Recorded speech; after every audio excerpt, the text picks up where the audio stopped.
Daddy, where do babies come from? Honey? Mommy went to the store. Oh, well, you see, there's a mommy and a daddy, right? Right. And see, when they call Geico, they could save a bunch of money on car insurance. Oh, really? And that makes them happy? Yes, that makes them very happy. That's good. Yeah.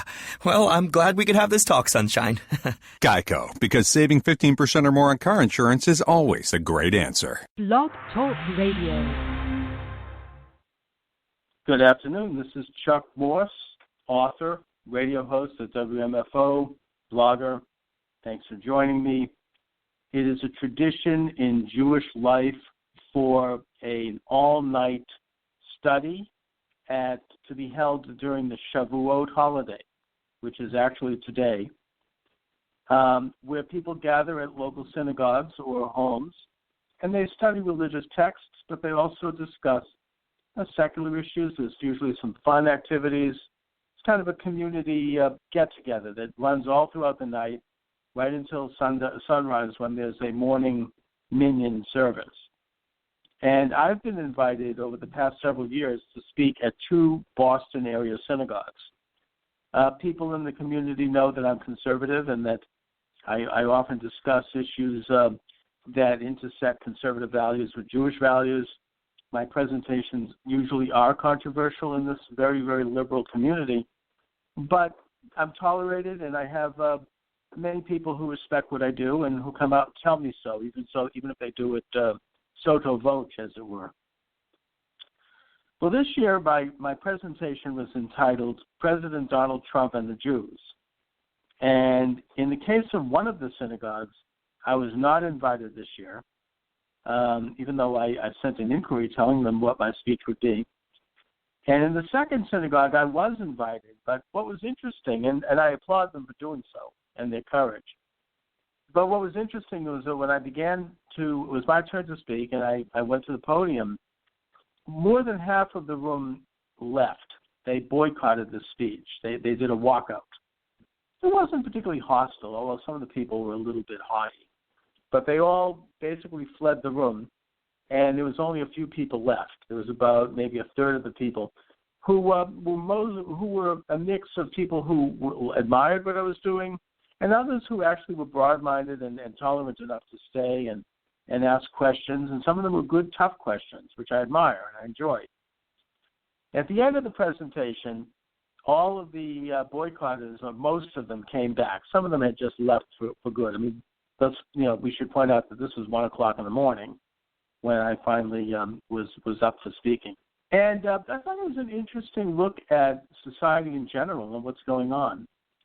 We have a hard left in this country who despise President Trump for reasons that could be articulated. I mean, they believe in open borders and the nationalization of health care and, merging America into a colony of the world, which has been the trend certainly during the Obama years and before.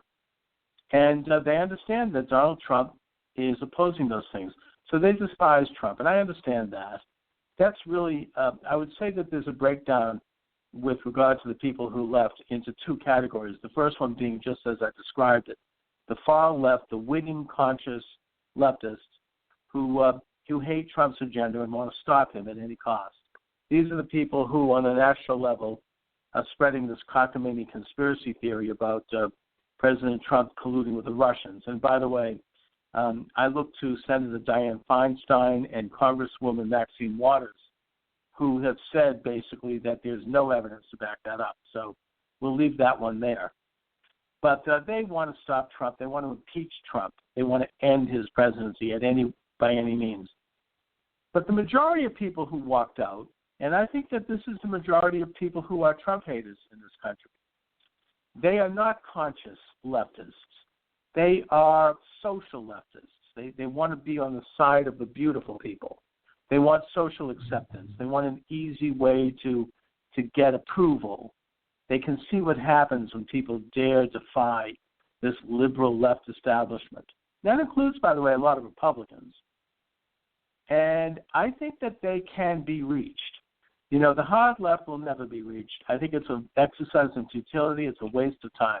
They have to be opposed, and they have to be fought with ration and with tough, equal, fists, the same type that they're applying.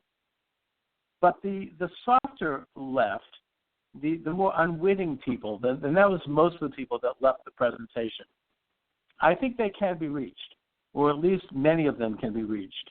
Enough of them can be reached that we can move this country forward. And the way to go about it is through love, is through tolerance, is through patience.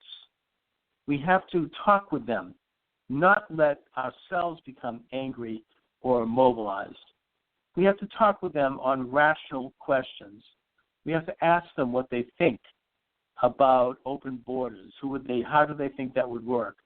We have to ask them of what they think. Do they think that a nationalized healthcare system, would they feel safer going to a hospital with a nationalized healthcare system than they would with private insurance, with all of its faults? Do they support law and order in minority neighborhoods that can help people get to work safely by taking thugs off the street? Yes or no?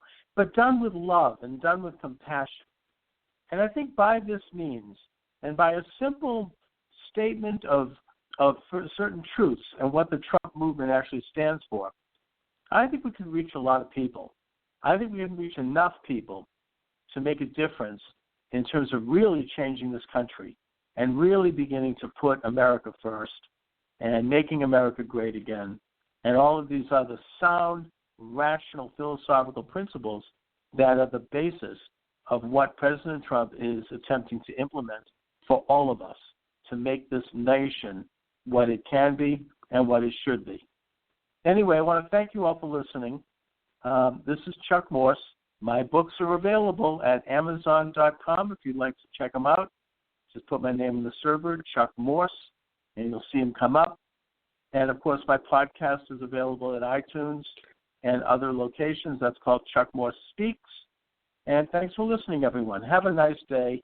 And for my fellow Jews, have a nice holiday. You're listening to Love Advice with Leanne. Caller, you're on the air. Hi, Leanne. Longtime listener, first-time caller. Why, in your professional opinion, do you never take my calls off the air? Is this Carl? Yep, it's Carl. I mean, we had a few dates. Everything was great. I thought, Well, when you switch to Geico, you could save a lot of money on car insurance. Okay, awesome. You should call them. I will. Geico, because saving 15% or more on car insurance is always a great answer. Contour presents terrible impersonations. Yo, Adrian. So fluffy. Say hello to my little friend. With Contour's voice remote, you don't have to be good. You just have to say it and your TV finds it. Hey, son of a nutcracker. Voice remote on Contour from Cox. Cable TV reimagined to get you right to the good stuff. Available to residential customers in Cox service areas. Broadband Wi-Fi connection required for app-based viewing. Not all famous movie quotes are searchable. Other conditions apply.